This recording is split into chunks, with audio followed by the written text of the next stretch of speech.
भाद्रपद शुक्ल पक्ष की चतुर्दशी तिथि को अनंत चतुर्दशी का व्रत मनाया जाता है।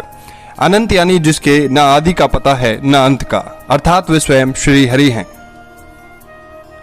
इस व्रत में एक समय मुख्य रूप से सीमई युक्त बिना नमक का भोजन किया जाता है। निराहार रहा जाता है तो सबसे श्रेष्ठ माना जाता है। इसी दिन प्रथम पूज्य गणेश जी की मूर्तियों का विसर्जन भी गणेश भक्तों द्वारा किया जाता है। अनंत चतुर्दशी व्रत के विषय में विस्तार से जानकारी देने के लिए आज हम आपको अनंत चतुर्दशी की कथा सुनाने वाले हैं। तो कथा को पूरी सुनने के लिए इस वीडियो को अंत तक देखें और हमारे चैनल को सब्सक्राइब करें। अगर आपको वीडियो अच्छी लगे तो लाइक और शेयर जरूर करें।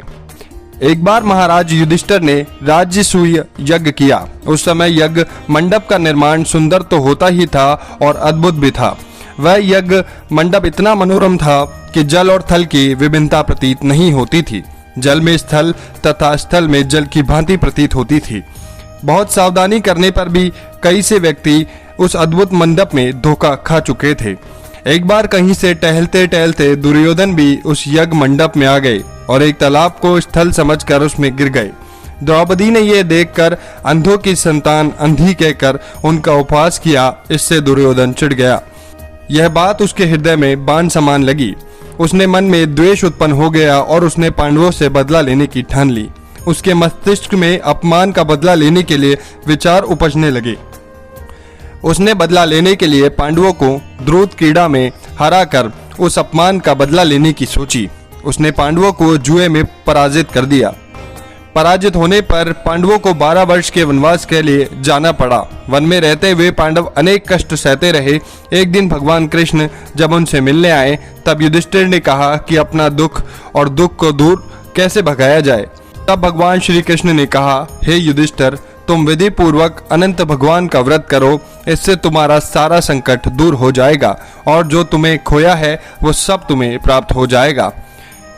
प्राचीन काल में सुम्मत नामक एक नेक तपस्वी ब्राह्मण था। उसकी पत्नी का नाम था दीक्षा।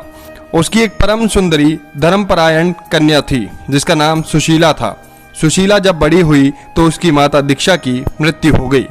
पत्नी के मरने के बाद सुमत ने कर्कशा नामक स्त्री से दूसरा विवाह कर लिया। सुशीला का विवाह ब्राह्मण सुमंत ने कौंडिन्य ऋषि के साथ कर दिया।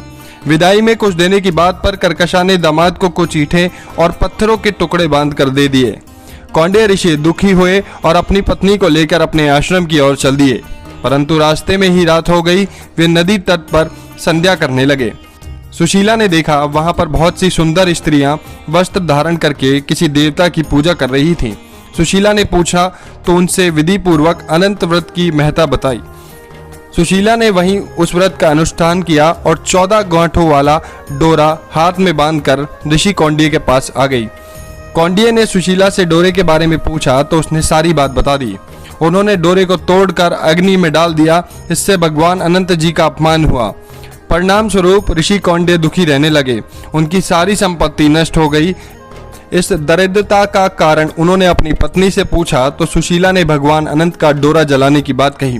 पश्चाताप करते हुए ऋषि कौंडिन्य अनंत डोरे की प्राप्ति के लिए वन में चले गए। वन में कई दिनों तक भटकते भटकते निराश होने पर एक दिन भूमि पर गिर गए।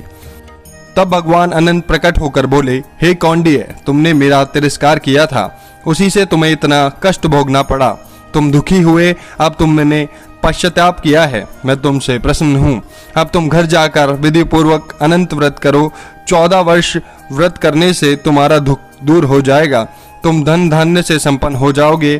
कौंडिन्य ने वैसे ही किया और उसके सारे कलेश दूर चले गए। श्री कृष्ण की आज्ञा के अनुसार युधिष्ठिर ने भी अनंत भगवान का व्रत किया, जिसके प्रभाव से पांडव महाभारत के युद्ध में विजय हुए और चिरकाल तक राज्य करते रहे।